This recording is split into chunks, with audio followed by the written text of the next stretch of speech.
بیان کرتے ہیں کہ اللہ کے نبی صلی اللہ علیہ وسلم نے ابی بن کعب رضی اللہ تعالیٰ عنہ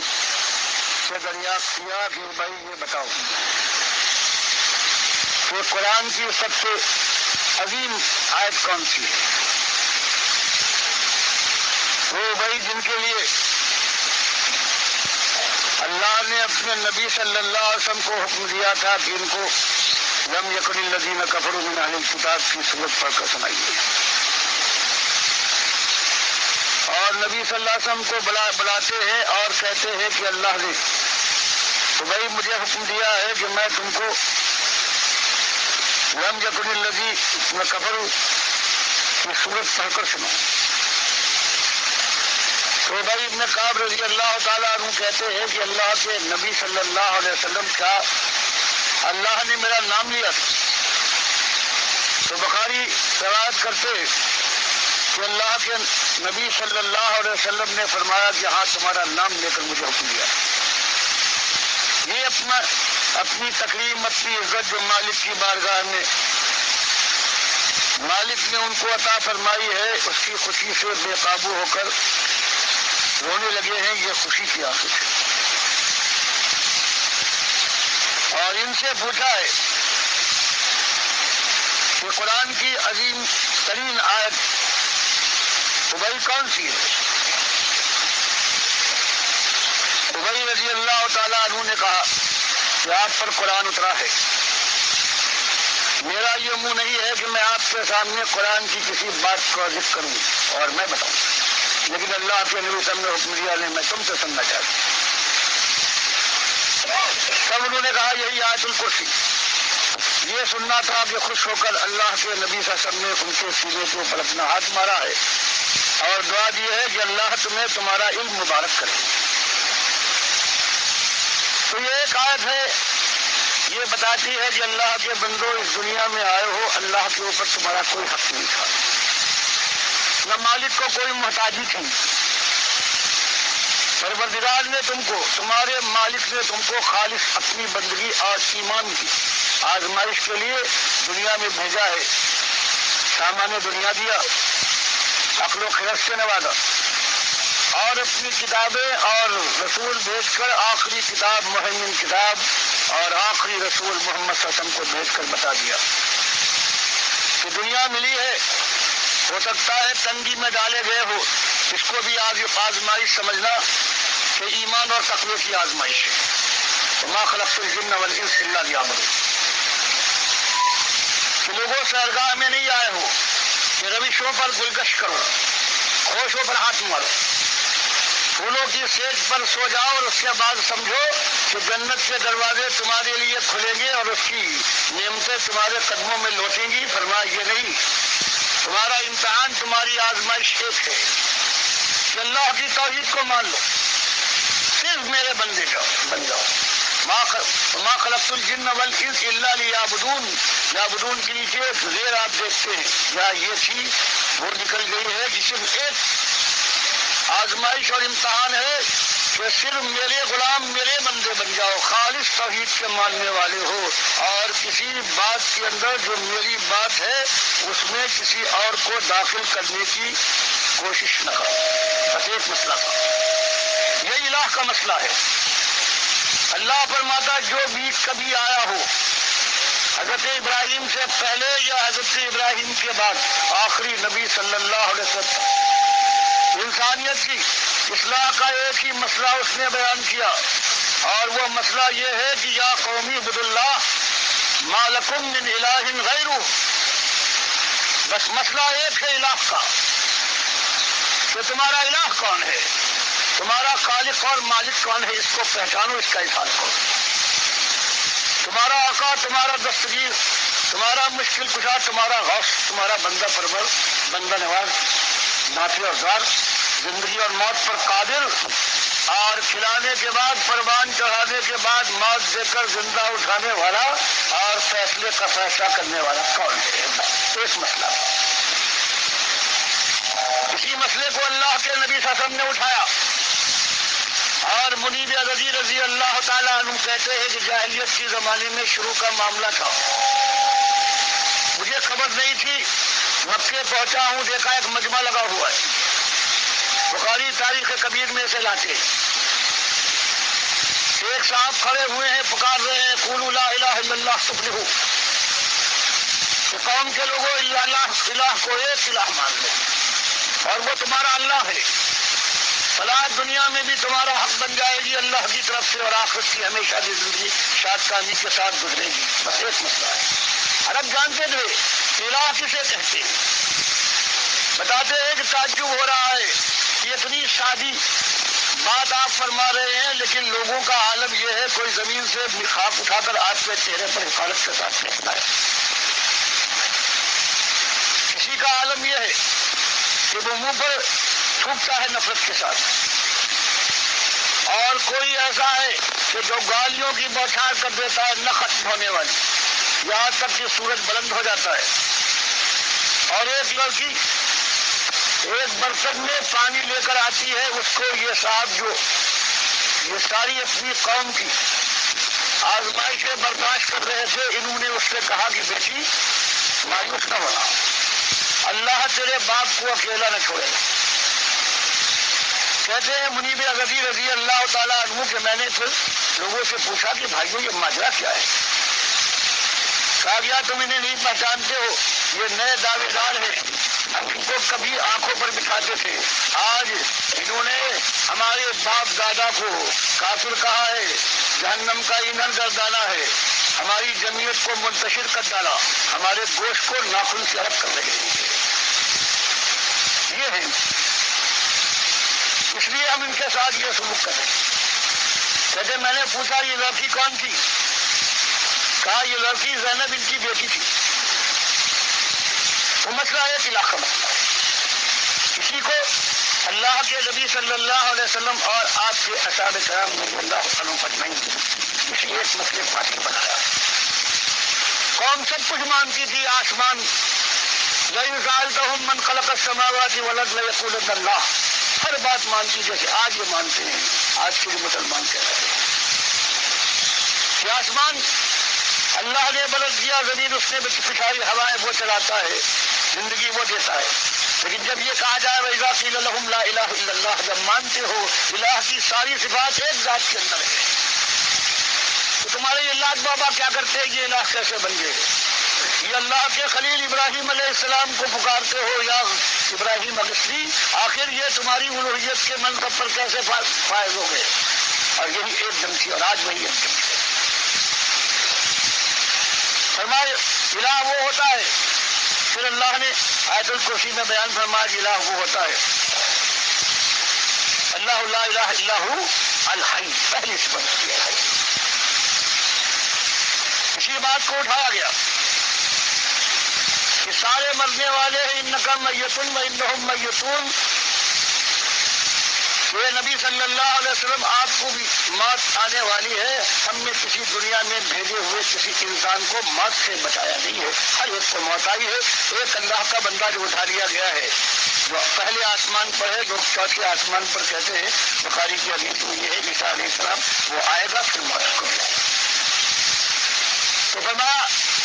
کہ ہر ایک کو موت ہے،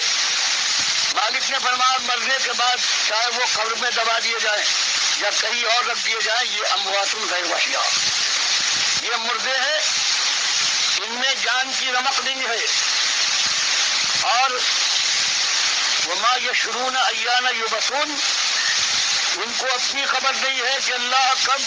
ان کو قیامت کے دن اٹھائے گا۔ یہ تمہاری پکاروں، تمہاری دعاؤں اور مناجاتوں کو کیا سنیں گے اور کیا اللہ تک پہنچائے گا۔ مالک نے فرمایا زندگی دینے کے بعد انسانوں ثم انکم بعد ذلک لمیتون، زندگی کی مدت پوری کرو گے اور اس کے بعد موت آ کے رہے گی۔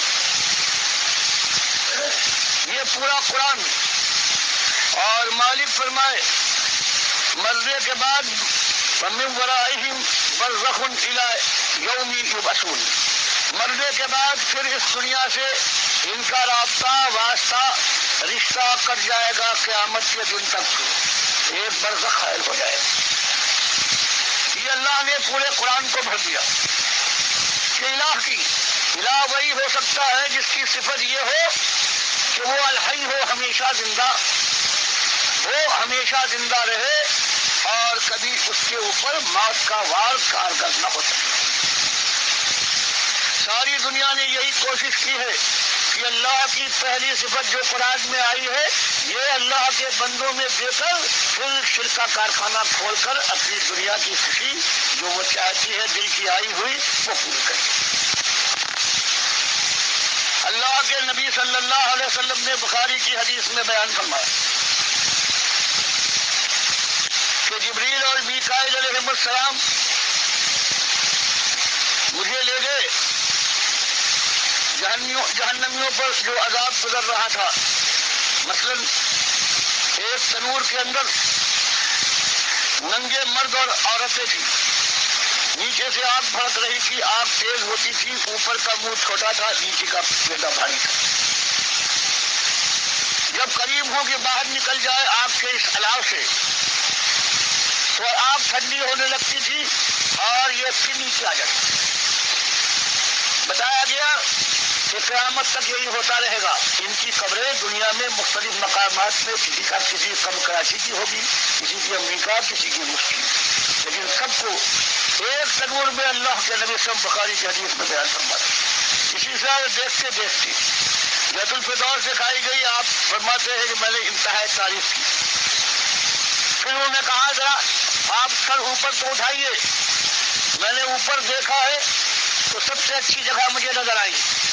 اور میں نے دریافت کیا کہ یہ جگہ کس کی ہے۔ ان دونوں فرشتوں نے کہا یہ تو آپ کا مکان اور آپ کا مقام ہے، جس کو حدیث میں مسلم کی حدیث میں کہ اذان کی آواز کو دہراؤ اور اس کے بعد دعا کرو اللہم رب هذه الدعوة التامة والصلاة القائمة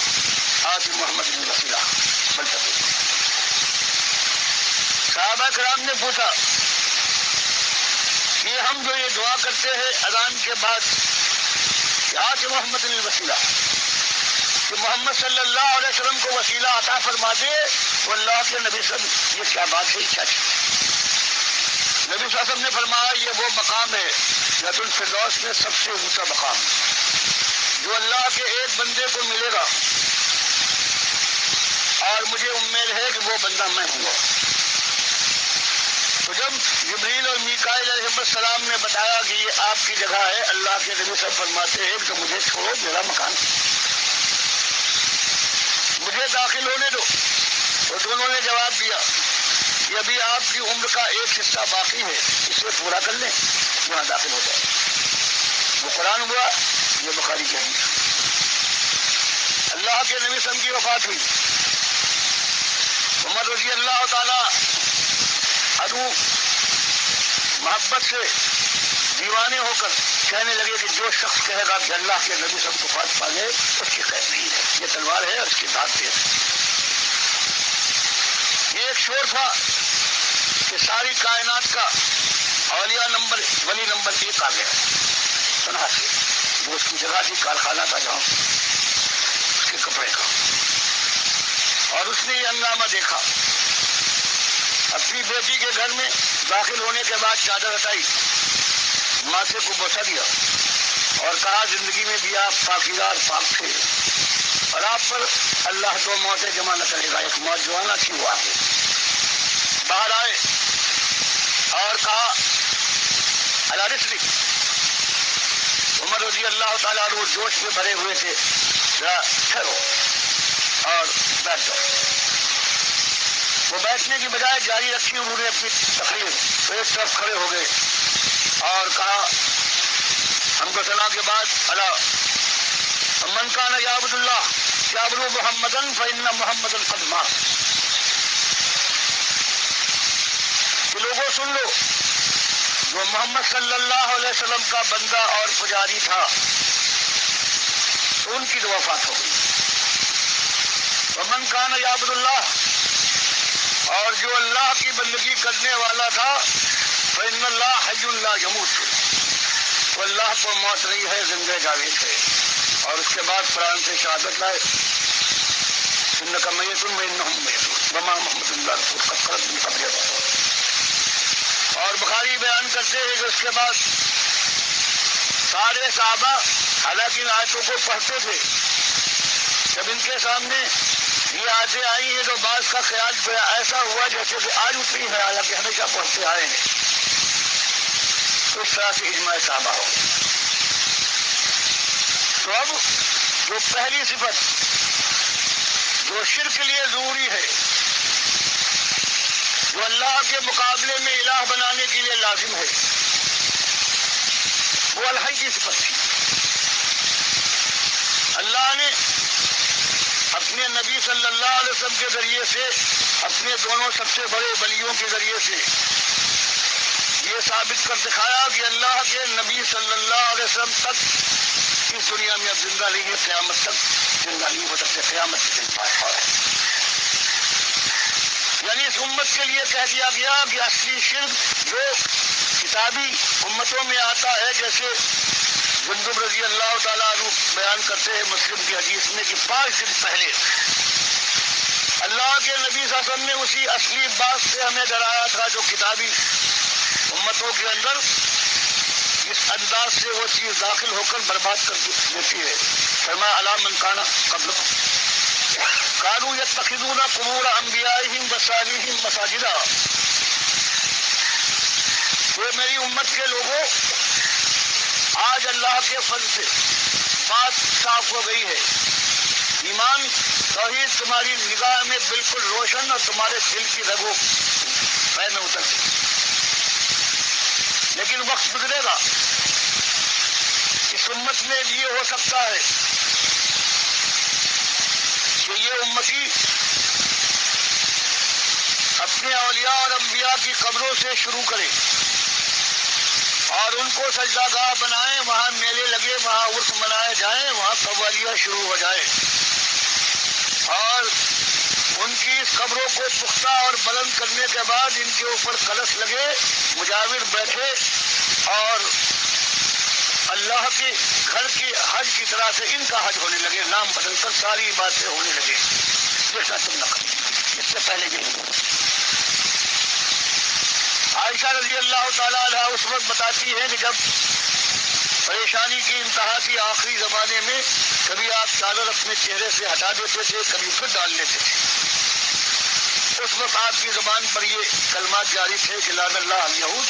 والنصارى اتخذوا قبور انبیائہم مساجدا، کہ لعنت ہو ان اہل کتاب یہود و نصارہ پر جنہوں نے اپنے انبیاء کی قبروں کو سجدہ گاہ بنا کر وہاں سے شرک شروع ہوا ہے، ان کی پوجا شروع ہوئی۔ پھر بخاری کی دوسری حدیث میں ام المومنین عائشہ رضی اللہ تعالیٰ عنہ بیان کرتی ہے کہ اسی لیے ہم نے اللہ کے نبی صلی اللہ علیہ وسلم کو کھلی جگہ پر ان کو دفن نہیں کیا، بلکہ وہ قبرے میں حجرے میں دفن کیے گئے۔ اس طرح سے امکان کم ہو جائے گا قبر پرستی کا۔ اللہ کے نبی صلی اللہ علیہ وسلم دعا کرتے تھے اللہم لا تجعل قبری وثنا یعبد، تمہاری جیسے پہلے انبیاء کی قبریں پوجی گئی ہیں، بت بنی ہے، مالک میری قبر نہ پوجی جائے اور یہ بت نہ بنے، یعنی جو قبر بھی پوجی جائے وہ بت ہے۔ تو اب اس کے اندر بنیاد کیا ہے؟ قبر پرستی کی بنیاد کیا ہے؟ یہی کہ اب مرا ہوا زندہ ہو گیا۔ اصول کافی میں کلینی نے شیعوں کا عقیدہ بیان کیا کہ جب ان کا مومن قبر میں رکھا جاتا ہے تو 2 فرشتے آتے ہیں اور حفوا اس کی کمر سے جو روح نکالی گئی تھی اس کو پھر ڈال کر زندہ کر دیتے، اس کو بٹھاتے ہیں اور 4 سوال کرتے ہیں۔ پہلا وہی من ربک، تیرا رب کون ہے؟ ما دینک، اور ما تقول فی ھذا الرجل الذی بعث فیکم، یہ کون محمد صلی اللہ علیہ وسلم کے لیے جس کو نبی کہتے تھے تم، اس کے متعلق تمہارا کیا کہنا ہے؟ اور چوتھا یہ کہ من امامک، تیرا امام کون؟ وہ شیعوں کا معاملہ تھا، صرف من امامک نکال دیا اور باقی سارا وہی عقیدہ بنا دیا کہ اللہ اس کے رسول اور اجماع صحابہ کی مخالفت میں بہرحال قبر پرستی کروانا ہے۔ توحید کے اوپر تو انبیاء تو صرف یہی مار پڑتی ہے، پر اللہ فرماتا ہے کہ خود ان کی قوم کے لوگ بنو اسرائیل کی طرح سے ان کو پرچ کر دیا۔ اب یہ چیز پہلی جو اللہ نے صفت بیان کی ہے کہ الہ وہ ہوتا ہے اور مسئلہ خالص الہ کا ہے، اس کی بندگی کا ہے۔ تو اب پوری کوشش کرنے کے بعد شیطان یہاں پر ہار گیا۔ عمر رضی اللہ تعالیٰ عنہ وقتی طور پر پریشان ہوئے تھے، لیکن ابو بکر صدیق رضی اللہ تعالیٰ عنہ کی بات نے اس معاملے کو برابر کوشش میں لگا ہوا ہے۔ اللہ سے کہہ کے آیا تھا صراط مستقیم توحید سے ہٹاتے رہوں گا۔ اب اس کو موقع ملا، 2 صدیاں گزری اور اس کے بعد ایک مسئلہ پیدا ہوا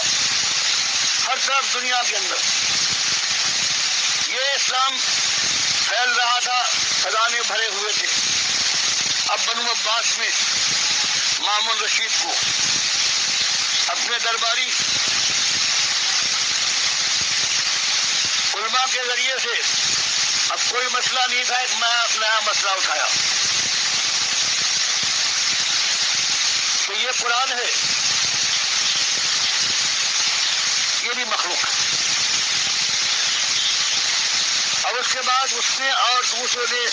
زبردستی کی اور علماء سے یہ مسئلہ منوانا چاہا۔ جو تاریخ بیان کرتی ہے اور تاریخ کی جو ساری شہادتیں ہیں ان کے اندر اکثریت خالص رافضیوں کی اور شیعوں کی، کیونکہ یہ 30ویں صدی میں یہ ایسا انقلاب آ گیا تھا کہ 351 کے اندر تو خلیفہ موجود ہے، لیکن ان شیعوں نے مسجدوں کے اندر لکھ دیا تھا کہ لعنت ہو امیر معاویہ کے اوپر، لعنت ہو ان پر،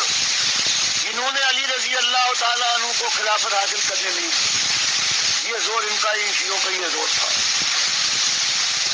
اس طرح سے اب یہ مسئلہ اٹھا، یہ مخالفت ہوئی ہے 2ویں صدی کے بعد، یہ معاملہ اٹھا ہے 230 میں آزمائش ہوئی ہے۔ جو مارے گئے ہیں نوح جن کا نام تھا اس راستے میں شہید ہو گئے، کوئی ان کا نام نہیں جانتا، لیکن امام احمد بن حنبل ہیں، ان پر صرف مار پڑی ہے۔ دنیا کی کوئی کتاب جو اللہ کے دین کے راستے میں آزمائش کی کوئی دلیل پیش کرتی ہے، سب سے سر فہرست صحابہ کے بعد نام ان کا لکھا ہوا ہے، اور جو اس میں شہید کیے گئے ان کا نام نہیں۔ اور مسئلہ یہاں تک آگے بڑھا کہ انہوں نے کہا قرآن جو ہے ساری امت کی اکثریت نے یہ مان لیا کہ قرآن غیر مخلوق صرف اس معنی میں نہیں ہے کہ یہ اللہ کا کلام، اللہ کی صفت ہے،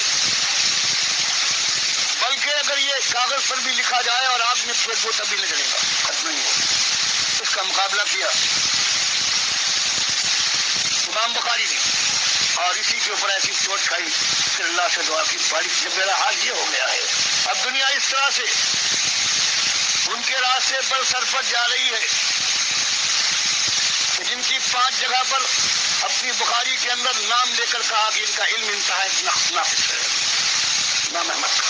میں دکھایا ہے، فوٹو دکھایا۔ انہوں نے آخری مسئلہ یہ ہوا ہے، ان سے پوچھا گیا کہ آپ خلق قرآن کے بارے میں کیا کہتے ہیں؟ کہتے ہیں جو قرآن اللہ کی صفت جو کلامی الہی ہے یہ غیر فانی، یہ قدیم ہے، یہ غیر فانی۔ باقی جو ہم کاغذ پر لکھتے ہیں وہ سیاہی ہے، وہ کاغذ ہے، وہ مٹ جائے گا۔ اس کے اوپر جو لوگ امام احمد بن حنبل کے اس شدت والے معاملے سے اتفاق رکھتے تھے وہ چیخ پڑے، یہاں تک کہ پورا مجمع ایسے اللہ کے بندے کے خلاف ہو گیا، اور پھر وہ وہاں سے جانے کے بعد اپنے گاؤں کے قریب اس نے دعا کی ہے مالک کا میرا یہ حال ہو گیا ہے۔ اب دنیا کا یہ عالم میری زندگی میں ہے کہ وہ بات مانی جا رہی ہے کہ جو صحیح نہیں ہے۔ قرآن غیر مخلوق ہے، لیکن یہ کاغذ پہ جہاں لکھا جاتا ہے یہ تو فانی چیز ہے، مٹ جائے گی، سیاہی مٹ جائے گی۔ اس فرق کے ساتھ اسی زمانے میں جب انہوں نے یہ مسئلہ اٹھایا اور اس کے ساتھ حدیث اپنی حدیث کے نام سے ایک روایت لائے، اس کا پرچار کرتے ہوئے، کیونکہ امام بخاری ان کے ساتھ ان کے شاگرد بھی ہیں، حالانکہ ظاہر نہیں کرتے، یہاں تک کہ بخاری میں ایک حدیث جو لائے ہیں اس میں حدثنی اور اخبرنی کا معاملہ ہے، وہاں کہ نبی صلی اللہ علیہ وسلم نے کتنی جنگیں کی ہیں،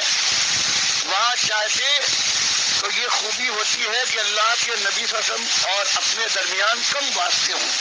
لیکن انہوں نے صرف اس وجہ سے احتیاط کی ہے، کہیں مجھے لوگ میرے اقرار سے اگر میں کہہ دوں حدثنی احمد ابن حنبل تو قیامت تک کے لیے میں ان کا شاگرد مانا جاؤں گا اپنے قول سے، لیکن یہ جو ان کو روایت کہیں اور نہ ملی، سب سے مضبوط جو ملی ہے وہ انہی سے ملی تھی، تو انہوں نے بیچ میں اپنے ہم سبق ان کے مقابلے میں کوئی مقام نہیں رکھتا تھا احمد الحسن، تو انہوں نے کہا حدثنی احمد الحسن، اس کے بعد انہوں نے کہا کہ حدثنی احمد بن حنبل، تو یہ بات تھی، ان کی روایت عام ہوئی، ابن ابی اوفا رضی اللہ تعالیٰ عنہ سے منسوخ کرائی گئی کہ اللہ کے نبی صلی اللہ علیہ وسلم ایک دن ارشاد فرمایا کہ میرے اوپر درود بھیجا کرو، وہ اس پر پیش ہوا، اور جمعے کے دن تو خیر اور زیادہ، تو صحابہ نے پوچھا کہ ابھی تو یہ بات ہے آپ پر پیش کی جاتے ہیں اس عمل کو، لیکن وفات کے بعد کیا ہوگا؟ تو یہ روایت بیان کرتی ہے کہ اللہ کے نبی صلی اللہ علیہ وسلم نے جواب دیا ان اللہ حرم علی الارض ان تاکل اشد الانبیاء، کہ اللہ نے حرام کر دیا ہے زمین کے اوپر تو انبیاء کے جسم کو کھائے، حالانکہ زندوں کو تو کوئی نہیں کھاتا، ایک بات اس کے اندر ضرور آ گئی کہ وفات تو پاگے ہیں، اسی لیے یہ بات خصوصیت بیان کی جا رہی ہے، اور بخاری کا مادہ ٹھنکا، اس حدیث کو یہ لوگ صحیح بنا کر آگے پیش کر رہے ہیں، یہی تو بنیاد بن رہی ہے، پہلے نبی صلی اللہ علیہ وسلم کو جس مبارک کو محفوظ کریں گے، پھر چابک دستی سے اس میں روح ڈال دیں گے، اور بنیاد فراہم ہو جائے گی قبر پرستی کی کہ بابا زندہ ہے، سنتا ہے، سمجھتا ہے، دعا کرتا ہے۔ تو اس روایت کو انہوں نے دونوں جو کتابیں آج ان کی موجود ہیں، تاریخ کبیر اور تاریخ صغیر، اس روایت کو انہوں نے نشانہ بنایا کہ امت کے اندر بت پرستیت داخل ہو رہی ہے، قبر پرستی، اور کہا یہ حسین ابن علی الجوفی جو کہتا ہے کہ مجھ سے میرے استاد عبد الرحمن ابن یزید ابن جابر نے بیان کیا، یہ جھوٹا آدمی ہے، دادا کا نام بدل دیا اس نے اور اس کے ساتھی جو جھوٹا ہے ابو اسامہ، اس نے سنا ہے، اس کے ساتھی نے سنا ہے، وہ عبد الرحمن ابن یزید ابن جابر ثقہ راوی نہیں بلکہ عبد الرحمن ابن یزید ابن تمیم ہے جو منکر روایت بیان کرتا ہے، اور بخاری کہتے ہیں جو منکر روایت بیان کرتا ہے اس سے روایت بھی اس کی بات بیان کرنا بھی چاہیے۔ تو یہ وہ وار کیا سمجھ کر کہ یہ کہاں جا رہے ہیں دنیا والے، اور امام احمد ابن حنبل سب سے اس کے آگے، کیونکہ دنیا میں ان کی شہرت ایسی ہوئی ہے 220 اور اس کے بعد کوئی ان کے مقابلے میں امت کے اندر اپنا مقام نہیں رکھتا ہے۔ پھر دکھایا کہ دیکھو تم جس روایت کو جو منکر روایت ہے اس سے تم انبیاء کی خصوصیت ثابت کر رہے ہو۔ دیکھو 63 سال کے بعد مجھے عائشہ رضی اللہ تعالیٰ عنہ ایک دیوار گر گئی، وہ دیوار ملی ہوئی تھی عمر رضی اللہ تعالیٰ عنہ کی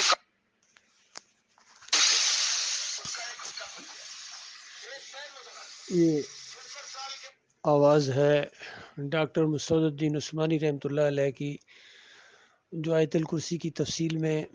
یہ حیات النبی فی القبر کا عقیدہ رد کر رہے ہیں کہ دیکھو یہ انبیاء کو قبروں میں زندہ ماننا یہ الحی کا انکار ہے،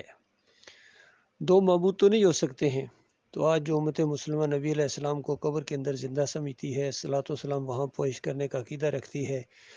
کم از کم جو عقیدہ رکھتے ہیں یہ اہل حدیث اور سلفی، وہ بھی یہی کہتے ہیں کہ یہاں روح واپس آ جاتی ہے، اور نبی علیہ السلام خود سنتے ہیں۔ یہ فتویٰ ہے عبداللہ بن باز کا، مفتی اعظم سعودی عرب کا، حج عمرہ کے جو کتابچہ اس کے اندر دیا ہوا ہے۔ کوئی مسلک آج اس عقیدے سے پیچھے نہیں ہے، بریلوی ہوں، دیوبندی ہوں، اہل حدیث ہوں، سلفی ہوں، جتنے بھی ہیں سارے کے سارے، ڈاکٹر اسرار ہوں، ابو العلا مودودی ہوں، سارے کے سارے یہ اس معاملے میں کہیں نہ کہیں ملوث پائے جاتے ہیں، شرک کے ساتھ ان کا ساز باز ہے۔ تو اللہ کے بندو، یہ معاملہ ہے امت مسلمہ شرک کی وجہ سے ہر جگہ ماری جا رہی ہے۔ جب تک یہ عقیدہ سامنے نہیں آئے گا کہ یہ قبروں کے اندر یہ مردہ ہیں، ان کے اندر زندگی کی رمق تک باقی نہیں ہے، شہداء اور انبیاء جنتوں میں زندہ ہیں، ان قبروں میں نہیں جو دنیاوی قبریں ہیں۔ یا دنیاوی قبروں کے اندر سما کا قائل ہونا، سماع موتا، یا قبروں کے اندر ان کے زندہ ہونے یا اعمال پیش ہونے کا عقیدہ رکھنا، یہ شرک کی جڑ ہے۔ اس لیے تمام شرک سے توبہ کرو میرے بھائیوں۔ پکار کا شرک ہو، واسطے وسیلے کا شرک ہو، بے حق فلاں بے حرمت فلاں کا شرک ہو، تعویذ گنڈے کا شرک ہو، جمہوریت کا شرک ہو، قبر پرستی، پیر پرستی، تصویر پرستی، گنبد پرستی، مزار پرستی، اور جتنی بھی یہ وطن پرستی ہو یا قوم پرستی، ایک ایک شرک سے توبہ کرو، تب تمہارا ایمان اللہ کے یہاں قابل قبول ہوگا۔ پھر تمہاری صلات قبول ہوگی، صوم قبول ہوگا، زکوٰۃ قبول ہوگی، عمرہ اور حج قبول ہوگا۔ ایمان کے اندر اگر شرک بال برابر رہ گیا تو مرنے کے ساتھ ہی آگ میں چلے جاؤ گے، تمہارے سارے اعمال تمہارے منہ کے اوپر دے مارے جائیں گے۔ ایمان خالص کی یہ شمع روشن ہوئی ہے 20ویں صدی کے آخر میں ڈاکٹر مسعود الدین عثمانی رحمۃ اللہ علیہ کے ذریعے، اور لوگ آتے رہے ہیں، ملتے بھی رہے ہیں، پیچھے بھی ہٹ جاتے تھے۔ آگے جب حالات ذرا سخت آتے ہیں، قانون کا شکنجہ ذرا ٹائٹ ہوتا ہے، یا کوئی پرچہ وغیرہ کٹ جاتا ہے، یا دنیاوی لالچوں کی وجہ سے یا رشتہ داروں کی وجہ سے پھر پلٹ جاتے ہیں۔ بہت کم ڈاکٹر صاحب کے ساتھی رہ گئے ہیں جو اصلی ساتھی ہیں، اصلی بھائی ہیں، مومن بھائی ہیں، اور ایمان خالص کے اوپر ڈٹے ہوئے ہیں۔ ایمان کی شمع کو ہم انشاءاللہ بجھنے نہ دیں گے، اور اس میں اب اور تیزی آئے گی اور شدت آئے گی۔ اللہ تعالیٰ استقامت دے، جمائے رکھے، کیونکہ بڑے بڑے آئے ہیں، چند دن چلے ہیں، اس کے بعد پھر پیچھے پلٹ جاتے ہیں، کفر شرک کے اندر چلے جاتے ہیں۔ یہ مشکل کام ہے، یہ آسان کام نہیں ہے بھائی، لیکن بدلہ بھی بڑا زبردست ہے۔ ایمان خالص کے ساتھ ساری جو خوشخبریاں ہیں وہ ایمان خالص کے ساتھ ہیں، دنیا اور آخرت کی۔ اللہ تعالیٰ ایمان خالص کے اوپر جمائے رکھے۔